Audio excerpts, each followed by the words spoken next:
বেগম খালেদা জিয়াকে যখন তার সেই পুরাতন স্মৃতি বিজড়িত বাড়ি, যে তার বাড়ি থেকে তাকে উচ্ছেদ করেছিল, তার বাড়ি আজকে আবাবিল পাখির মতো শত শত হাজার হাজার ছাত্র জনতা এসে গুড়িয়ে দিয়ে গেল। ইন্ডিয়া প্রথমে ভেবেছিল যে তাদের পশ্চিমবঙ্গের কিছু মিডিয়া দিয়ে বাংলাদেশবাসীর মনোবল ধ্বংস করে দিবে, শেখ হাসিনাকে প্রত্যাবর্তনের একটা রাস্তা করে দিবে। That project failed. আমাদেরকে আস্তে আস্তে ওইভাবে ব্রেইন ওয়াশ করা হলো যে পেঁয়াজ মানে ভারত। ভারত যেটা করেছে আমাদের টপ ম্যানদেরকে কিনে ফেলেছে। আজকে গত 6 মাস ধরে ডক্টর ইউনূসের তত্ত্বাবধানে যে অন্তর্বর্তীকালীন সরকার আছে, তাদের বিরুদ্ধে দুর্নীতির অভিযোগ তো কেউ করতে পারেনি এখন।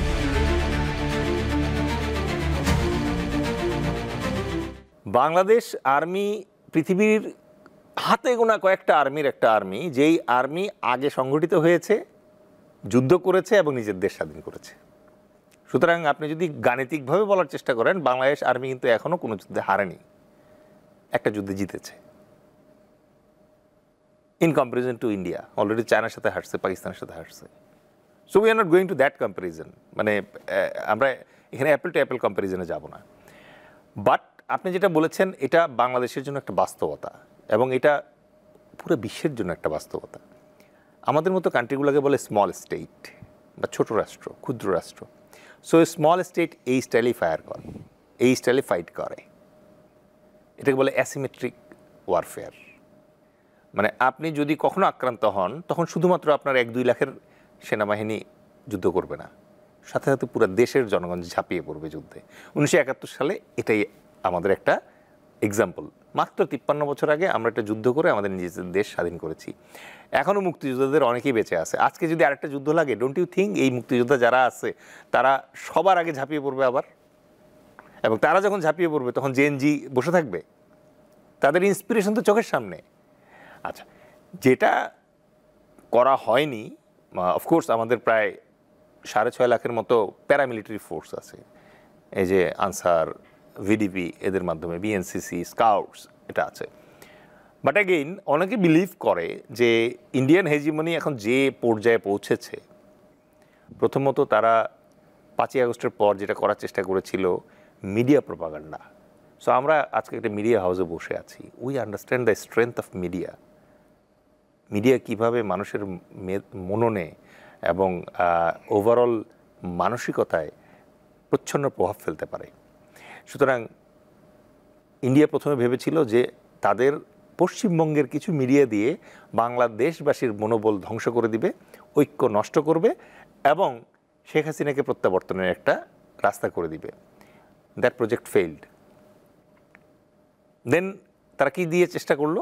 বর্ডারে পুশ করার চেষ্টা করলো। কারণ তারা ভেবেছিল এই বিজিবি গত 15 বছর, স্পেশালি বিডিআরের যে অফিসার হত্যা, তারপর এই বিডিআর এবং আর্মির ভিতরে যে একটা ভয়ঙ্কর মিসআন্ডারস্ট্যান্ডিং তারা ক্রিয়েট করেছিল 17 জন অফিসারকে হত্যা করে, তার প্রেক্ষিতে তারা ভেবেছিল যে এখন বোধহয় সীমান্তে যদি তারা পুশ করে তাহলে হয়তো বাংলাদেশের সীমান্ত ক্র্যাশড হয়ে যাবে।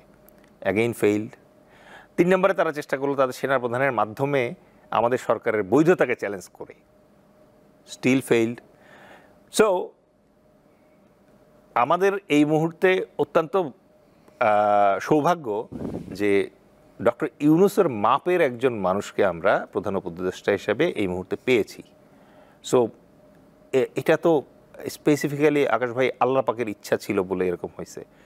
এই ডক্টর ইউনূস প্রধান উপদেষ্টা হওয়ার 1 মাস আগে বাংলাদেশের কোর্টের উনি মানে মামলা খেয়ে দৌড়াদৌড়ি করছিলেন না, এবং উনি যেই কোর্টে মামলা উপস্থিতি হাজিরা দিতে যেতেন সেখানকার লিফট বন্ধ করে রাখা হতো। আল্লাহ পাক পবিত্র কোরআনে এই জন্য বলেছেন যে উনি যাকে চান তাকে রাজত্ব দান করেন, আর যাকে চান তাকে পথের ভিখারি বানিয়ে দেন। তো এই একটা জিনিস আমরা কিন্তু দেখতে পেলাম এই 5ই আগস্টে এসে, যে এই কোরআনের এই যে আয়াতের যে বাস্তব একটা উদাহরণ আমার জীবদ্দশায় আমি এটাকে বারবার কোট করব। যে আমি দেখেছি, টিভিতে দেখতে পাচ্ছি ডক্টর ইউনূস নামে একজন নোবেল লরিয়েট, গ্লোবাল একটা পার্সোনা, সে বাংলাদেশের কোর্টে কোর্টে হাঁটাহাঁটি করছেন, সিঁড়ি বেয়ে ওঠানামা করছেন এই বয়সে এসে। আর এই লোকটাই 1 সপ্তাহের ব্যবধানে বাংলাদেশের প্রধান উপদেষ্টা।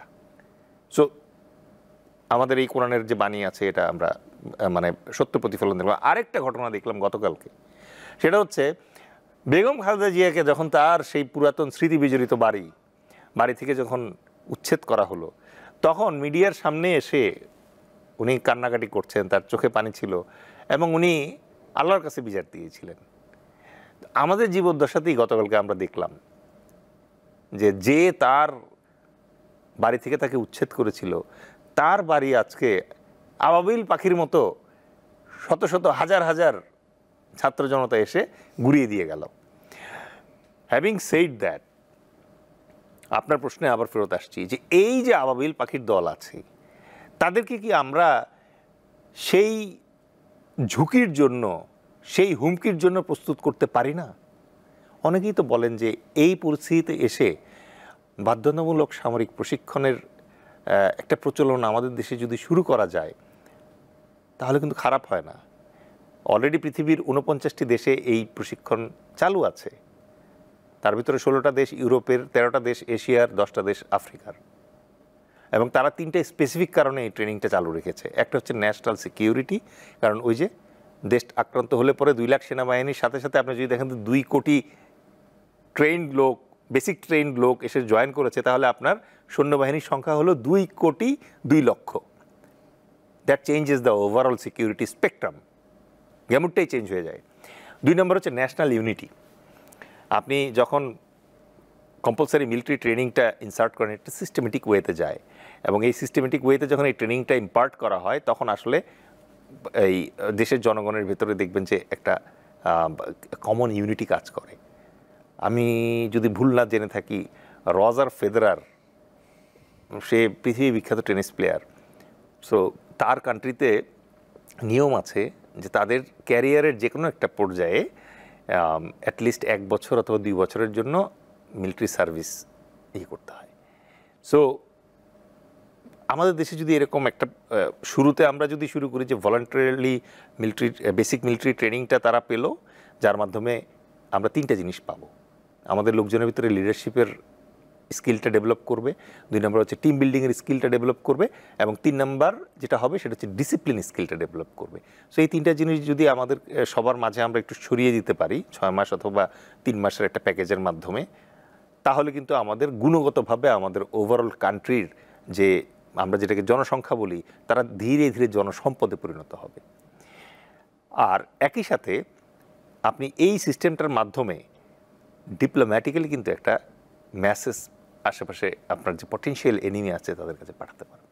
যেটা ভারত এর আগে যেটা ভারতীয় মিডিয়া বা আমরা প্রোপাগান্ডা করেছে যে ভারত থেকে আমাদের অনেক কিছু আমদানি করতে হয় খাদ্যদ্রব্য, এই ভারত নির্ভরতা মানে আসলেই কি ভারতের থেকে খাদ্যপণ্য না আসলে আমরা না খেয়ে মারা যাব? ধন্যবাদ। ভারতের সাথে আমাদের যে বাণিজ্যিক নির্ভরতা, এই ডিপেন্ডেন্সি, এটা তো কৃত্রিম, এটা তৈরি করা হয়েছে, এটা আবহমান কাল ধরে তো এভাবে ছিল না। আমাদের সক্ষমতায় আমাদের বুঝতে হবে।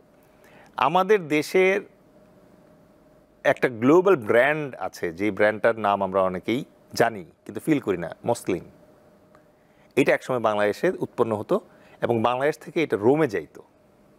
তার মানে আপনি চিন্তা করেন, আমাদের ইন্ডাস্ট্রি ছিল, স্কিল লেবার ছিল, সাপ্লাই চেইন ছিল, মার্কেটিংয়ের লোক ছিল, সেলস অ্যান্ড মার্কেটিংয়ের লোক ছিল, and we had good business. তাহলে আপনি আমাকে বলেন যে ভারত থেকে কয়টা আইটেম যাইতো তখন ইউরোপে? সো বাংলাদেশের মূল্যটা আগে বুঝতে হবে আমাদেরকে। যখন এই ভারতীয় উপমহাদেশে মুঘলরা রাজত্ব করতো, আওরঙ্গজেবের সময় গ্লোবাল জিডিপির 27% আসতে হচ্ছে এই মুঘলদের ভারত থেকে। আর সেই মুঘলদের ভারতে আওরঙ্গজেবের যে ছিল, সাম্রাজ্য ছিল, ওই সাম্রাজ্যের সবচেয়ে বেশি ট্যাক্স আসতো বাংলা থেকে, বাংলা সুবা। এবং এই বাংলা সুবা থেকে সবচেয়ে বেশি ট্যাক্স যেত বলে এই বাংলা সুবাকে আদর করে তারা বলতো জান্নাতাবাদ। ইভেন ব্রিটিশরা যখন আমাদের দেশে কলোনাইজ করে, তখন ব্রিটিশ হিস্ট্রিতেও এটা, কলোনিয়াল হিস্ট্রিতে এটা লেখা আছে যে the most tax payer state was Bengal.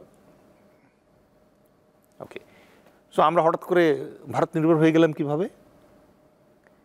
পৃথিবী থেকে একমাত্র ভারতেই পেঁয়াজ উৎপন্ন হয় তা তো না, কিন্তু আমাদেরকে আস্তে আস্তে ওইভাবে ব্রেইন ওয়াশ করা হলো যে পেঁয়াজ মানে ভারত। আজকে যখন কুনমিংয়ে হাসপাতাল করার সিদ্ধান্ত হয়েছে তখন ভারতীয় দাদাদের এত কষ্ট হচ্ছে কেন? কারণ তারা ব্রেন ওয়াশ করে আমাদেরকে বাধ্য করেছিল এইভাবে ভাবতে যে চিকিৎসা মানেই ভারত, উন্নত চিকিৎসা মানেই ভারতে যেতে হবে, আর কোনো অপশন নেই আমাদের। এবং তারা খুব পরিকল্পিতভাবে বাংলাদেশের ডাক্তার সম্প্রদায় যেটা আছে তাদের শিক্ষা, তাদের সার্টিফিকেশন, সব জায়গায় তারা একটা ব্যাপক দুর্নীতিকে প্রশ্রয় দিয়েছে এবং তাদের রয়ের মাধ্যমে প্রথিত করেছে যেন বাংলাদেশের নিজস্ব চিকিৎসা ব্যবস্থাটা শক্তিশালীভাবে গড়ে না ওঠে। সো এই যে নির্ভরতার কথা আপনি বললেন, এই নির্ভরতা পুরোটাই তারা ভারতে করেছে, বাংলাদেশি পেশেন্ট যে ভারতে যাবে এবং কেউ কেউ যদি চিকিৎসা করতে, ভারতে একটা হাসপাতাল এখানে করা হয়েছে। ইয়েস।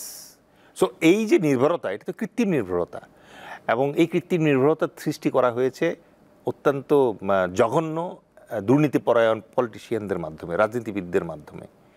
এই জন্যই আমি সবসময় বলি যে আমাদের নেতৃত্ব এবং রাজনৈতিক নেতৃত্ব যেটা আছে, আমাদের দুর্ভাগ্য আমরা সেখানে সঠিক লোক পাচ্ছি না। আজকে গত 6 মাস ধরে ডক্টর ইউনূসের তত্ত্বাবধানে যে অন্তর্বর্তীকালীন সরকার আছেন, আমি তো এখন পর্যন্ত কারো দুর্নীতির কোনো অভিযোগ পাইনি। তাদের অদক্ষতা থাকতে পারে, কারণ তারা পেশাদার ব্যুরোক্রেট না, তারা পেশাদার পলিটিশিয়ানও না, তারা বিভিন্ন ওয়াক অফ লাইফ থেকে এসছেন এই জায়গায়, কিন্তু তাদের বিরুদ্ধে দুর্নীতির অভিযোগ তো কেউ করতে পারেনি এখনো। তার মানে কি? তার মানে if the top man is honest and if the top man is sincere, তাহলে আসলে তার টিমের বাকি যারা আছে তাদের পক্ষে টাল্টিবাল্টি করা সুযোগ নেই। সো ভারত যেটা করেছে, আমাদের টপ ম্যানদেরকে কিনে ফেলেছে, আমাদের টপ ম্যানদেরকে করাপ্ট করেছে। তারা হানি ট্র্যাপ দিয়ে, এই দিয়ে, ওই দিয়ে, এখানে এই সম্পদ দিবে, ওই জিনিস দিয়ে, ওয়ান বাই ওয়ান আমাদের টপ পলিটিশিয়ান যারা আছে তাদের সবাইকে তারা তাদের যে স্বার্থ আছে সেই স্বার্থের সাথে অ্যালাইন করে ফেলেছে। শুধুমাত্র আমি রাজনৈতিক নেতৃত্বের কথা বলবো না, আপনি অসংখ্য ফিফথ কলামিস্ট এখন দেখতে পাচ্ছেন যারা শুধুমাত্র রাজনীতি নয়, সাংস্কৃতিক অঙ্গনে, ব্যবসায়িক অঙ্গনে, সব জায়গায় ছিল, সামরিক অঙ্গনে। সুতরাং ওদের কারণেই এই নির্ভরতা সৃষ্টি হয়েছে। আদতে এই নির্ভরতা থাকবে না। আজকে যখন আমরা আমাদের ট্রেড রিলেশনশিপ চায়নার সাথে রিভাইভ করছি, পাকিস্তানের সাথে রিভাইভ করছি, ইউরোপিয়ান ইউনিয়ন কান্ট্রির সাথে রিভাইভ করছি, টার্কির সাথে রিভাইভ করছি, ইভেন আপনি দেখেন যে জাস্ট ট্রাম্প ক্ষমতা দখলের প্রেসিডেন্ট হওয়ার অব্যবহিত পরপরই ইভেন একটা আমেরিকান কোম্পানির সাথে আমাদের এলএনজি চুক্তি হচ্ছে। এগুলো সব কোথায় ছিল একদিন? আমরা কয়লা কিনলে ইন্ডিয়া, পেঁয়াজ কিনলে ইন্ডিয়া, বাজার করলে ইন্ডিয়া, তেল কিনলে ইন্ডিয়া। আজকে আপনি বাংলাদেশে 10টা 20টা পাকিস্তানি এবং চাইনিজ মেহেদি আর নারকেল তেলের অল্টারনেটিভ নিয়ে আসেন, তাহলেই তো আপনি দেখেন যে মার্কেট চেঞ্জ হতে শুরু করে। সো ডিপেন্ডেন্সি তো কৃত্রিম, তো এটা অবশ্যই আমরা এটা চাইলে এটা ওভারকাম করতে পারি। মানে ডিপেন্ডেন্সিটা এবং এক ধরনের বয়ান তৈরি করা হয়েছে যে ভারত থেকে পেঁয়াজ না আসলে আমরা পেঁয়াজ খেতে পারবো না, এরকম আর কি। অনেকটা তাই। আমরা আরেকটা বিষয়, আপনি বিভিন্ন সময় বিভিন্ন জায়গায় বক্তব্যে ভারতকে উলফ ল্যান্ড হিসেবে বলতে পছন্দ করেন। আসলে উলফ ল্যান্ডটা কি, আর ভারতকে কেন উলফ ল্যান্ড বলেন? আমি 20 বছর আর্মিতে ছিলাম। সো আর্মিতে যখন মিলিটারি এক্সারসাইজ হয়, তখন মিলিটারি এক্সারসাইজে তো একটা এনিমি আপনাকে কল্পনা করে নিতে হবে। তো আমরা অলরেডি আলোচনা করেছি যে বাংলাদেশের ভৌগোলিক বাস্তবতা এনিমি কে। সো এনিমিকে আমরা কোড নেম হিসেবে উলফ ল্যান্ড বলি। সো সেই প্রেক্ষিতে আমি এই শব্দটা ব্যবহার করি, কারণ এটার আরেকটা কারণ আছে, সেটা হচ্ছে যে এখনকার সার্চ ইঞ্জিন অপটিমাইজেশন টেকনিকের কারণে বিভিন্ন ধরনের ব্যারিয়ার আছে। আপনি স্পেসিফিক নাম নিতে গেলে ওই নামটা দেখবেন যে বিভিন্ন ইয়েতে ব্যারিয়ারের কারণে আটকে যায়, সো আপনার রিচ কমে যায় ইয়েতে। So you have a alternative name like Wolfland and then পারপাসটা সার্ভ করছে। এবং অনেকেই বলে যে বাংলাদেশের প্রথম যে মানে মিলিটারি ট্রেনিং ম্যানুয়াল যার করা এবং এক্সারসাইজ ম্যানুয়ালগুলো যার করা, তিনি ছিলেন শহীদ প্রেসিডেন্ট জিয়াউর রহমান। এবং উনি একই সাথে অত্যন্ত চৌকস একজন সামরিক প্রশিক্ষক ছিলেন। He was a military trainer and instructor. এবং অনেকেই এটা জানে যে বাংলাদেশ এবং পাকিস্তান আলাদা হওয়ার আগে পাকিস্তান সেনাবাহিনীর অফিসারদের ট্রেনার ছিলেন উনি কাকুল মিলিটারি একাডেমিতে।